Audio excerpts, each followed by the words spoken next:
नमस्कार दोस्तों, आज मैं बताने वाली हूँ स्नान और नहाने में अंतर। एक बार देवी सत्यभामा ने देवी रुक्मणी से पूछा कि दीदी, क्या आपको मालूम है कि श्री कृष्ण जी बार बार द्रौपदी से मिलने क्यों जाते हैं?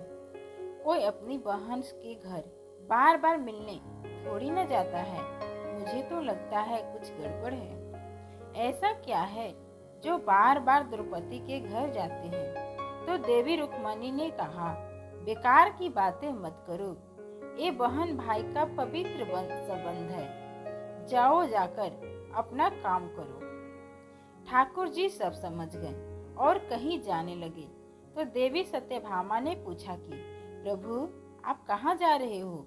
ठाकुर जी ने कहा कि मैं द्रौपदी के घर जा रहा हूँ। अब तो सत्यभामा जी और बेचैन हो गई और तुरंत देवी रुक्मणी से बोली, देखो दीदी, फिर वहीं द्रौपदी के घर जा रहे हैं। कृष्ण जी ने कहा कि क्या तुम भी हमारे साथ चलोगे?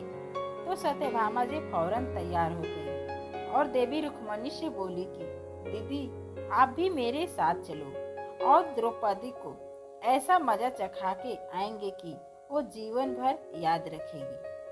देवी रुक्मणी भी तैयार हो गई। जब दोनों देवियां द्रौपदी के घर पहुंची तो देखा कि द्रौपदी अपने केस संवार रही थी। जब द्रौपदी केस संवार रही थी तो भगवान श्री कृष्ण ने पूछा, द्रौपदी, क्या कर रही हो? तो द्रौपदी बोली, भैया केस संवार के अभी आए। तो भगवान बोले, तुम काहे को केस संवार रही हो? तुम्हारी तो दो भाभी आई है, ये तुम्हारे केस संवारे। फिर श्री कृष्ण ने देवी सत्यभामा से कहा कि तुम जाओ और द्रौपदी के सिर में तेल लगाओ, और देवी रुक्मणी, तुम जाकर द्रौपदी की चोटी करो। सत्यभामा जी ने रुक्मणी से कहा, बड़ा अच्छा मौका मिला है, ऐसा तेल लगाऊंगी कि उसकी खोपड़ी की एक एक बाल तोड़ के रख दूंगी। और ऐसा ही सत्यभामा जी ने द्रौपदी की सिर में तेल लगाना शुरू किया और एक बाल को तोड़ा तो बाल तोड़ते ही आवाज आई, हे कृष्ण। फिर दूसरा बाल तोड़ा, फिर आवाज आई, हे कृष्ण। फिर तीसरा बाल तोड़ा तो फिर आवाज आई, हे कृष्ण।